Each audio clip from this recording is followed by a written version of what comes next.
And there's something special to being an artist about learning to really appreciate what other people do and it not being angst for you.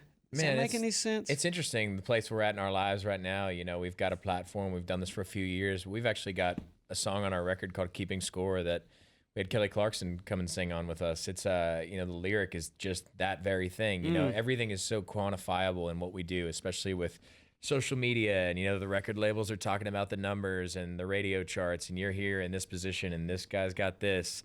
And it's, you know, it wears on us sometimes. You know, you're being out there and you're on TV on an awards show and you're being up in this category and they've got everybody's faces on the screen. And it's crazy. But we're trying to get better about enjoying the moment, you know, enjoying the people that love us, you know, enjoying our wives, our families, and appreciating what we've got. You know, you're always quick to compare yourself to the person who's ahead of you, who's out front, who's, you know, in the position higher than you. Even if you're number one on the country radio chart, it's like, well, we better get ads going for our next single. You know, you're always doing this. But as we grow up, you know, as we get older, as we're in this business longer, we're trying to get better about appreciating it, man, because it goes by quick. You know, it's in a few years, we might not be able to have a song on the charts. So we're trying to learn to appreciate, you know, what we've got right now. Sorry to get deep on you for a second. No, it's not deep. And that's what we're talking about. Because there are, I mean, think about all the great artists. I mean, I was talking to someone about this recently, and it, you know, even with sales and whatever, and you see somebody's got, you know, you got 5 million views. Somebody's got 500 million views. Yeah, 100%.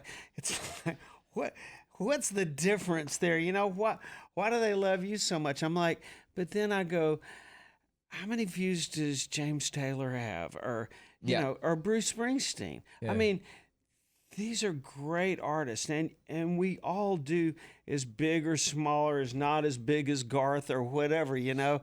We all have our time, and it is, you're right. I mean, look at how many fans do love what you guys do. It's so crazy when you start to think about it. I remember we played a show one time, and it was, I think it was like a few years ago, and it was like a couple, you know, seats from like selling out, you know, and I remember thinking to myself, being like, God, this sucks, you know, I can't believe we didn't sell the show out. And then my wife, actually, she brought it up. She was like, Shay, she was like, you need to just shut up. Like, I remember like a couple years ago when you guys were stoked about 200 people being in the room, and it really is, comparison is the thief of your joy. And it's, you know, we're hanging out with guys like Thomas Rhett, who's, you know, he's crushing it, you know, probably 10 or 11 number ones. And when you start to compare yourself, you know, to other people who are they're in a different place in their life. And the way I think of it is, you know, whether there's 100,000 people or there's 100 people, those, you know, it doesn't matter if there's more people. Those 100 people are there to watch you, and they're stoked. And that might be the best concert they ever seen. Whether there's one person or 100,000 people, you have to act like there is, you know, every person might be seeing you for the very first time, and you have to give 100% of the time. And we're just blessed to be able to do this for a living, man. This is the coolest thing ever. We had a show in Philly one time. This when we had just started to catch a pretty big wave, and stuff was selling out pretty quick, and we were really feeling it, and you know, we were pretty puffed up. And we had a show in Philly. I don't know what it was about. It was something, but it was at a big, like, Fox Theater kind of deal, you know. And we roll in there, and I look out through the curtain, and I looked at Ronnie. He's over my shoulder. There's like 200 people in this 4,500 seat theater. And man, you know, Ronnie's like, what the hell is going on here, you know? And I could tell he started walking back and forth. This is fixing to get tough, you know? And it just dawned on me. I went over, I said, you know what, man? I said, these are the people that came. That's right. Yep. You know, they shouldn't be punished. Let's not cop an attitude about that. Not that, you know, we would really cop an attitude anyway. You do your deal. But that's right. There was actually a book written that I read recently. It was by Charlie Daniels, and it was called "Don't Look at the Empty Seats." I don't know if you guys have read that book, but that's like the only book. I read books all the time. Like, that's the first book I've read in like my whole life. But it was kind of all about that. It's like, don't look at the empty seats. And it was when I think about that, like, it's really easy to focus on who's not there instead of who's there. And it's tough sometimes as artists. Like, man, I know that there's 100 people here, but look at all these empty seats. This sucks. Yeah. But like you said, you got to focus on the people who did come to see. That's when I think it's, you know, it's not about those people. You just start thinking about what did we not do to promote this show or whatever? Yeah. You know, you get because you always want things to be as good as they can be, and those. For all those people that are rocking with their hands in the air and whatever, it's so easy to find those two that are sitting there like this going. The one guy in the back, his girlfriend's up front. What's wrong with you? You just want to stop the show and go, what? I'm the worst about it, man. We play a show. Everybody is. Thousands of people screaming, you know, people like with our lyrics tattooed on them, and there'll be one guy who's texting on his phone, and I'll get off stage. Shay's the optimist. He's always super positive. That's why we make a great duo. But I'll be like, that was the worst show we've ever played. What are you talking about? Because one guy in the back there, his girlfriend's in the front. You cannot he's see pissed. it either. You cannot see it. It's crazy.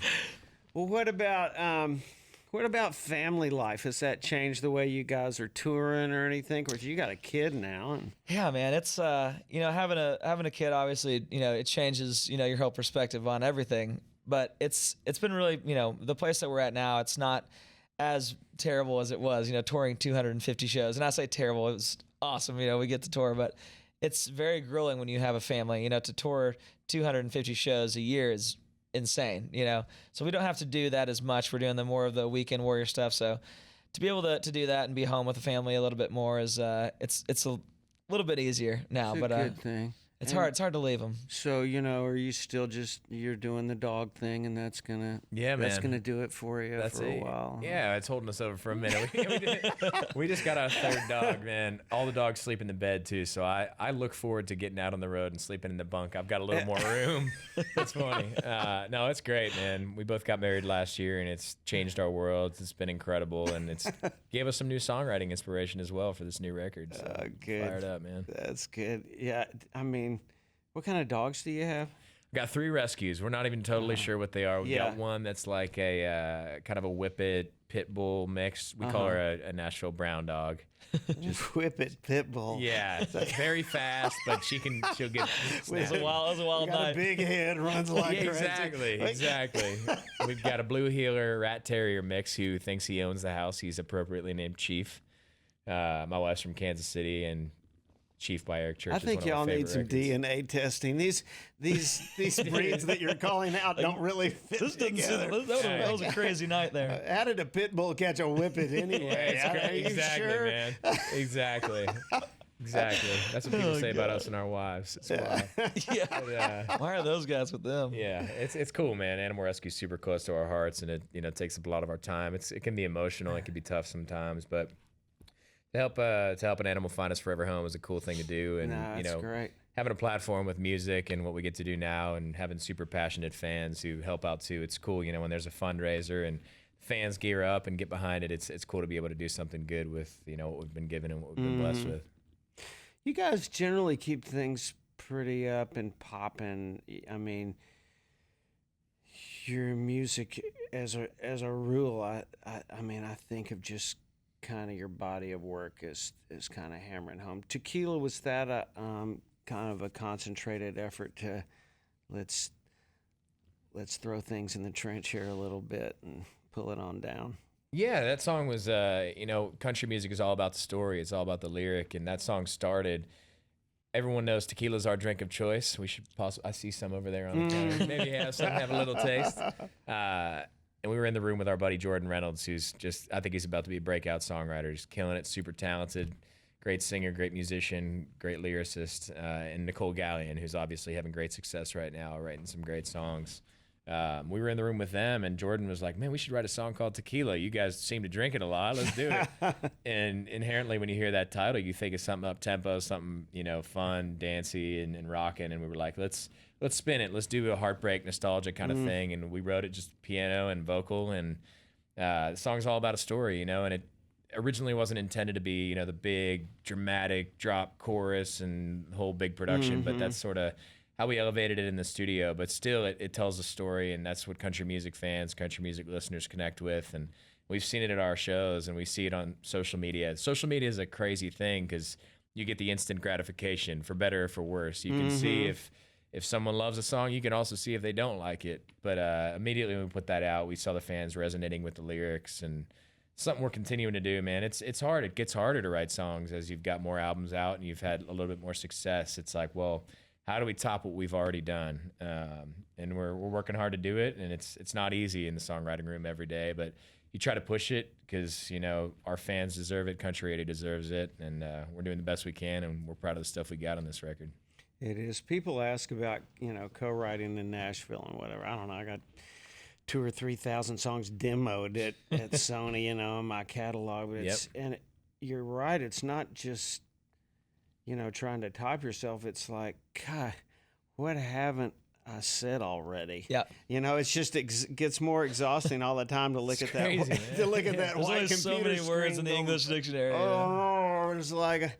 And then you get on something good, and it's like, well, this guy has this song out on the chart right now, so we can't do that. I honestly, like, every time we write now, like, I'm honest, like, I go through phases where I get into a room and I'm like, I got nothing. This is like, I've quit. This is terrible. This is so hard. How did I ever write a song? It's like you forgot how you ever wrote a song in your entire life. But it is cool. You know, when we get in the room though, it's something that, you know, we obviously try to, you know, better ourselves every time that we get in the room. And it's almost a little tougher now to write together because we know exactly what we know the end product that we have to get to. Yeah. So if we start a song and we're just like, it's not in it today, you know, then we usually just won't finish the song, and either that or we'll, you know, try to get on something else. But it's hard, but you know, the reason that we work so hard at it is because we have a responsibility as artists to our fans. You know, if we just kind of phone it in and just put something out that's, you know, super average that we don't really believe in, then why would we expect our fans to believe in it? So that's why we, you know, try so hard to bring our A game every time. It's true, and I can identify. I mean, Ronnie and I wrote a ton of songs early, you know, and then we got to that point where this feels stale. It doesn't feel good. We started writing with other people, you know, and and come back. I love that, you know. That's great. Whatever it takes to, you know, to come up with something good and fresh, and again that you two can share as an act. Yep. And try and make great music, a great record, and take it to the stage and do a great show. You know, it's like me making wine now. You just have to have a great song to make a great record. Yeah. You know, that's right. And it's the same way.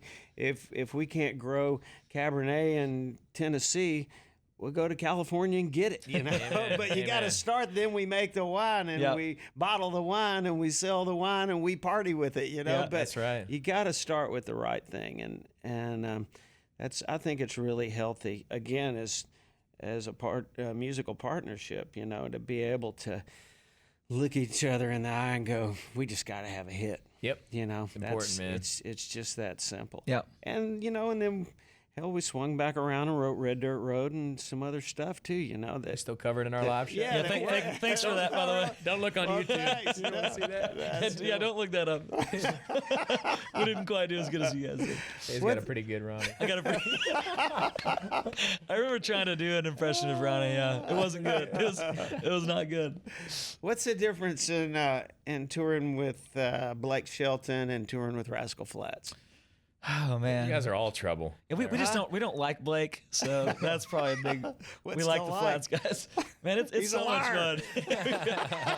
There's a lot of liquor involved, a lot of good times. But no, we're such huge fans of those guys, you know, and we obviously we got that comparison, you know, coming up of Gary and I's voice, and you know, it was no secret. We were telling everyone, man, we're huge fans of these guys, you know, and we've always told everyone they've been like grandfathers to us, and it's just been really great. But they're such good guys, you know. Overall, they're just, you know, obviously super talented guys, and we love watching their set every night. You know, we're such huge fans of them. But they're just good. They're good people, and you know, in this business, when you're, you know, whenever you're coming up and you know you don't really know anybody and you're just meeting people, it's nice to meet, you know, successful artists like yourself that are just, you know, are really champions for new artists. And we're just we're lucky to be here, and can't believe that we got invited back to anything ever. So we're just thanks for letting us back. I know it was a struggle. We had to beg to get back on here today. I know. We had the Flats out for a couple of tours. We played a lot of basketball. You play basketball with those guys at all? We've played with Blake. We haven't played with the Flats yet, but have you ever seen Blake play basketball? His outfit is one that you could probably find it online. We had uniforms and all that stuff. That's amazing. Yeah, we all had our own uniforms. Who was the best player out of all of them? Well, Joe Don is the short answer to that. I can see that. Joe Don's really got skills. Yeah. I mean, he's got a good shot, but he's also got you can tell he's he's actually played on at least at the high school level. Oh, yeah. I mean, Yeah. That was probably my best sport is basketball. It didn't take me past really the 8th grade because I stopped growing after that. So that NBA career wasn't really in my future, but I'm gonna have to get out there, and maybe challenge him. yeah, See absolutely. how it goes. Maybe not at golf. Those Little guys lower are good than- at golf. Blake's tall though. Yeah, he is. Yeah, Him and He his is. New Balances with probably his lumbers tall around. socks. Blake's got a pretty funny get up when he plays hoops. He It's good. does. Yeah. It's the tall, the white socks, the Yeah. whole, yeah. New Balances that aren't like, yeah. Gary's got a good. Gary's just he's got good hand-eye, but he's not going to work too hard. Yeah. He's he's got a good long ball, and it's a good thing because Yep. he's not going to get in there and mix it up in the paint. No. He's got to be a good shooter because he's not going to get in Toby there. knock you down hard. Though, He's not playing He was- defense. yeah. That's I unreal. post up a little against Toby, and then it's like, okay, yeah, I'm not going to lose a nail over this. Yep. Doesn't want to mess up the hair. Great. That's incredible. That's great. It's cool. Well, continued success, guys. And, Thank you, brother. Thank you.